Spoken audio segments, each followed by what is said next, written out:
कक्षा 7 विषय हिंदी और पाठ का नाम है अपूर्व अनुभव, जो कि 10वां पाठ है और इसे लिखा है तेत्सुको कुरियानागी ने लिखा था इसको जापानी भाषा में, और जिसको अनुवाद किया हिंदी में पूर्वा याज्ञिक कुशवाहा ने। तो हम पढ़ते हैं ये पाठ। अपूर्व अनुभव क्या होता है?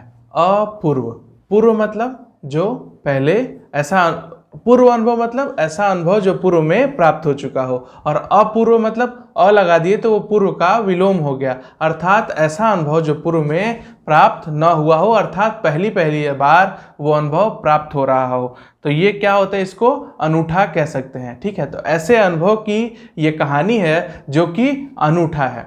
पढ़ते हैं पाठ को। सभागार में शिविर लगने के 2 दिन बाद तो चांद के लिए एक बड़ा साहस करने का दिन आया।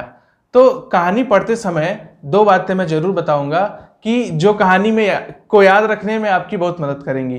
पहली बात यह है कि आप कहानी में आए जो नाम है उनको याद कर लीजिए, मतलब पहला पात्रों के नाम याद कर लीजिए और दूसरा स्थानों के नाम याद कर लीजिए। तो पहला जो इसमें किरदार है वो है तोत्तो-चान। तो तोत्तो-चान पहला नाम है, उसको आप याद कर लेंगे।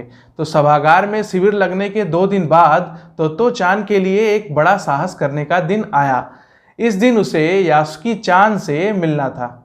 इस भेद का पता न तो तोत्तो-चान के माता पिता को था, न ही यासुकी-चान के। उसने यासुकी-चान को अपने पेड़ पर चढ़ने का न्योता दिया था। तो आपसे बात समझ में आ रही है कि पहला जो इसमें नाम आया है वो है तोत्तो-चान का, और दूसरा नाम किसका आया है? यासुकी-चान का। तो ये 2 नाम हो गए, दोनों जापानी भाषा के नाम है, तोत्तो-चान और क्या है? यासुकी-चान। क्या हो रहा था? सभागार में शिविर लगने के 2 दिन बाद। तो सभागार मतलब क्या होता है? ऐसी जगह बैठक करने का एक बड़ा जो कक्ष होता है, सभा करने का जो एक कक्ष होता है, उसको हम सभागार बोलते हैं। ठीक है, और शिविर यानी किसी विशेष उद्देश्य से एक जगह इकट्ठा होना। तो एक विशेष उद्देश्य से इकट्ठा हुए थे। उसके 2 दिन बाद तोत्तो-चान के लिए एक बहुत बड़ा साहस करने का दिन आया, और वो क्या था? उस दिन उसे यासुकी-चान से मिलना था, जो कि दूसरा नाम आया है। और ये जो भेद था, ये जो रहस्य था कि इससे मिलना है तोत्तो-चान को यासुकी-चान से, ये बात न तो तोत्तो-चान के माता पिता को पता थी और न ही यासुकी-चान के माता पिता को। और क्या इसमें खास बात क्या थी? कि यासुकी-चान को अपने पेड़ पर चढ़ने का न्योता दिया था। न्योता यानी निमंत्रण, आमंत्रण, बुलावा। ठीक है, तो बुलाया था कि मेरे पेड़ पर आओ और चढ़ो। ठीक है, अब उसका पेड़ कैसे है वो, इसके बारे में हम आगे पढ़ते हैं। तोमोए में हर एक बच्चा बाग के एक एक पेड़ को अपने खुद के चढ़ने का पेड़ मानता था। तोत्तो-चान का पेड़ मैदान के बाहरी हिस्से में कोहोन-बुत्सु जाने वाली सड़क के पास था। बड़ा सा पेड़ था उसका, चढ़ने जाओ तो पैर फिसल फिसल जाते, पर ठीक से चढ़ने पर जमीन से कोई 6 फुट की ऊंचाई पर एक द्विशाखा तक पहुंचा जा सकता था। तो तोमोए एक स्थान का नाम आ गया। अब वो क्या है? तोमोए। उसको आप लिखते भी चलेंगे। आप अगर मेरी कहानी सुनने बैठे हैं, ये पाठ पढ़ने बैठे हैं, तो आप एक उत्तर पुस्तिका लेकर बैठे और पहला जो नाम आया था तोत्तो-चान, दूसरा नाम जो आया यासुकी-चान, इसको लिख लें नाम वाले में, और स्थान वाले कॉलम में लिख लीजिए तोमोए। और आगे देखिए तोमोए में क्या था? हर एक मतलब जो प्रत्येक बच्चा था वो बाग के एक एक पेड़ को मतलब उसने निर्धारित कर लिया था कि ये पेड़ मेरा है, ये पेड़ उनका है। इस तरह से निर्धारित हो गया था और खुद के चढ़ने का पेड़ मानता था। तोत्तो-चान को जो पेड़ मिला था, वो पेड़ कहाँ था? मैदान के बाहरी हिस्से में। जो मैदान है, मान लीजिए अगर ये अगर आपका मैदान है पूरा, अगर तो क्या है, ये बाहरी हिस्से में कहीं ये क्या है? उसका पेड़ था। ठीक है, और क्या था? कोहोन-बुत्सु जाने वाली सड़क के पास था। तो एक और स्थान का नाम आ गया, और उस स्थान का नाम है कोहोन-बुत्सु, मतलब जो सड़क कोहोन-बुत्सु जा रही थी उसके पास था। तो ये दूसरे स्थान का भी नाम आप लिख लेंगे। तोमोए, कोहोन-बुत्सु, 2 नाम आ चुके हैं स्थानों के। बड़ा सा पेड़ था उसका पेड़ बहुत बड़ा था, और चढ़ने पर जाओ तो लगता था कि पैर फिसल जाएंगे, लेकिन जमीन से 6 फुट की ऊंचाई पर एक द्विशाखा तक पहुंचा जा सकता था। अर्थात 6 फुट जब चढ़ जाएंगे तो एक द्विशाखा पर पहुंचा जा सकता था। अर्थात द्विशाखा क्या होती है, दो शाखाएं जहां से निकल रही हो, मतलब एक पेड़ तो ऐसा था ही, लेकिन दूसरी शाखा यहां से निकल गई, ऐसे निकल गई, ऐसे निकल गई, ऐसे निकल गई, कैसे भी निकल गई, तो वो क्या हो गई, द्विशाखा हो गई। बिल्कुल किसी झूले सी आरामदेह जगह थी यह। आरामदेह मतलब देह, आराम देने वाली, ठीक है। तो वह जगह जहां पे बैठकर आराम मिलता था, ऐसी जगह पे क्या पहुंचा जा सकता था। तोतो चान अक्सर खाने की छुट्टी के समय या स्कूल के बाद ऊपर चढ़ी मिलती। मतलब जब खाने के लिए छुट्टी होती, स्कूल में जब छुट्टी होती है ना, लंच टाइम, तो उस समय या फिर जब स्कूल की छुट्टी हो जाती, उसके बाद वो ऊपर चढ़ी मिलती। वहां से वह सामने दूर तक ऊपर आकाश को या नीचे सड़क पर चलते लोगों को देखा करती थी। ऊंचाइयों से आप क्या देखते हैं, ऊपर के आकाश को या फिर नीचे की सड़क को। बच्चे अपने अपने पेड़ को निजी संपत्ति मानते थे। किसी दूसरे के पेड़ पर चढ़ना हो तो उससे पहले पूरी शिष्टता से, माफ कीजिए, क्या मैं अंदर आ जाऊं, पूछना पड़ता था। जैसे आप किसी घर जाते हैं तो बोलते हैं, या फिर अपने क्लास में जाते हैं तो क्या पूछते हैं, मैं आई कम इन, सर मैं क्या अंदर आ सकता हूं। वैसे ही वहां पे पूरी शिष्टता से, नम्रता से। और निजी संपत्ति मतलब क्या, स्वयं की संपत्ति, मतलब ये अपना मानते थे। और किसी दूसरे के पेड़ पर जाने के लिए उससे बड़ी शिष्टता से, बड़ी नम्रता से पूछना पड़ता था। किसी घर जाएंगे तो शिष्टता से ही तो बात करेंगे। अगर हम उससे बोलेंगे कि ऐसे बिना पूछे और जबरदस्ती घुसने का प्रयास करेंगे, तब तो फिर बात बिगड़ जाएगी, झगड़ा हो सकता है, या फिर हो सकता है वो आने से मना कर दे। तो क्या आप जाते हैं, किसी के यहाँ जाते हैं तो हम बड़े ही सम्मान से, शिष्टता से उससे पूछ कर जाते हैं। यासुकी चान को पोलियो था, इसलिए वह न तो किसी पेड़ पर चढ़ पाता था और न किसी पेड़ को निजी संपत्ति मानता था।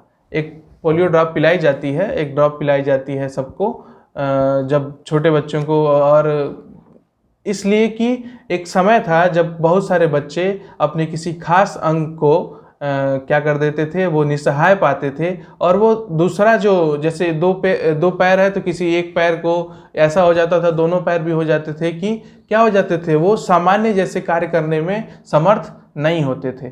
उनमें क्या हो जाती थी, बहुत ज़्यादा कमजोरी आ जाती थी, या फिर उसमें शिथिलता ऐसी हो जाती थी कि वो, उनमें उस प्रकार की गति नहीं होती थी, उस प्रकार का रक्त संचरण नहीं होता था। तो यही क्या है, अब भारत में पोलियो मुक्त घोषित किया जा चुका है, लेकिन जो पहले समय के लोग हैं जिनको हुआ था, वो अभी भी आप देख सकते हैं अपने आसपास।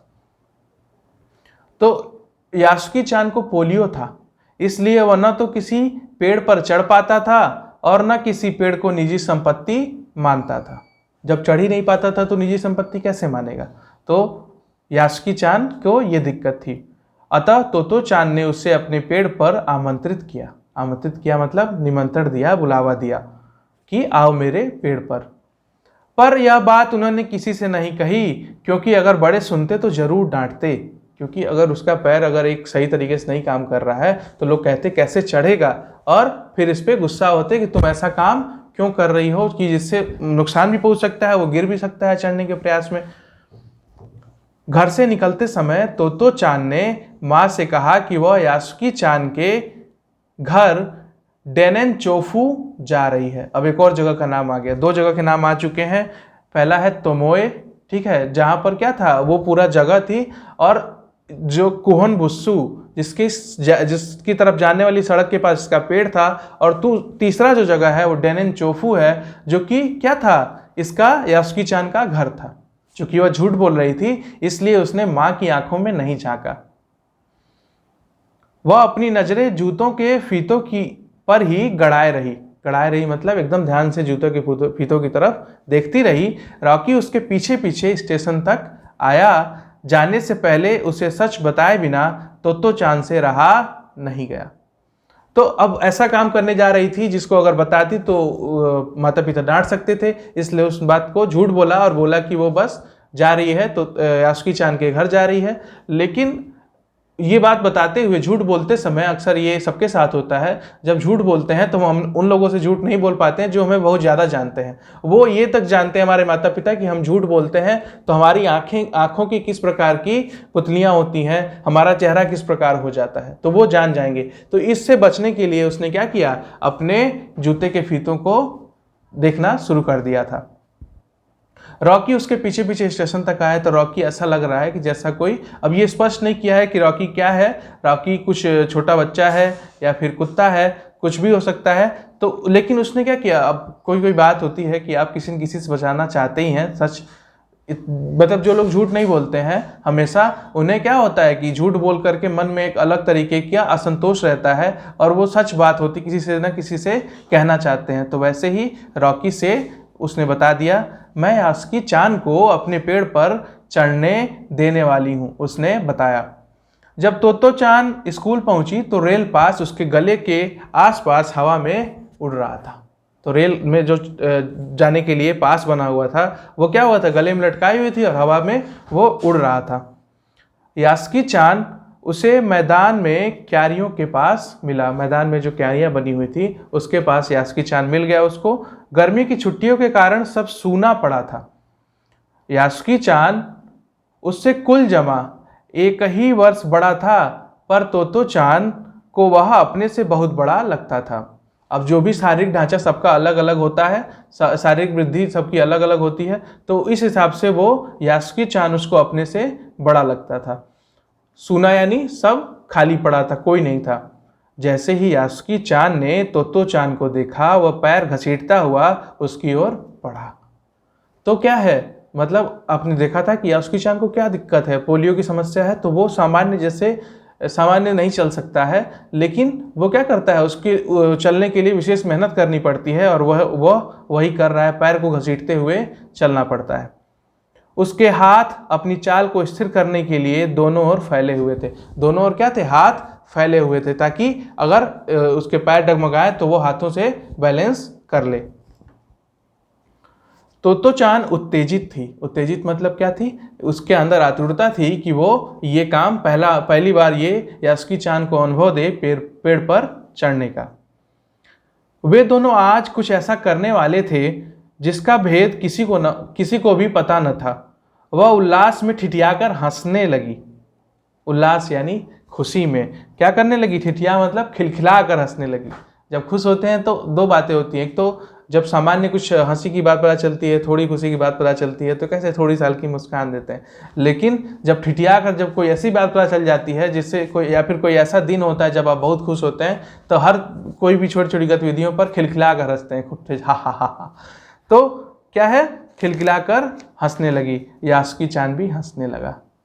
तो क्या हो रहा है कि आपने देखा कि तोतो चान जो है उसका जो एक पेड़ है, सभी बच्चों का तोमोए में अपना अपना एक पेड़ है, तोमोए नामक स्थान पे। इसका जो पेड़ है तोतो चान का कोहन बुत्सु जाने वाली सड़क के पास है। उसने एक उसका जो दोस्त है उसको, यास्की चान को, जिसको पोलियो की समस्या है, उसको अपने पेड़ पर चढ़ने का निमंत्रण दिया है। चूंकि उसको पोलियो की समस्या है इसलिए वो कभी पेड़ पर चढ़ा नहीं है और इस कारण उसका कोई पेड़ भी नहीं है।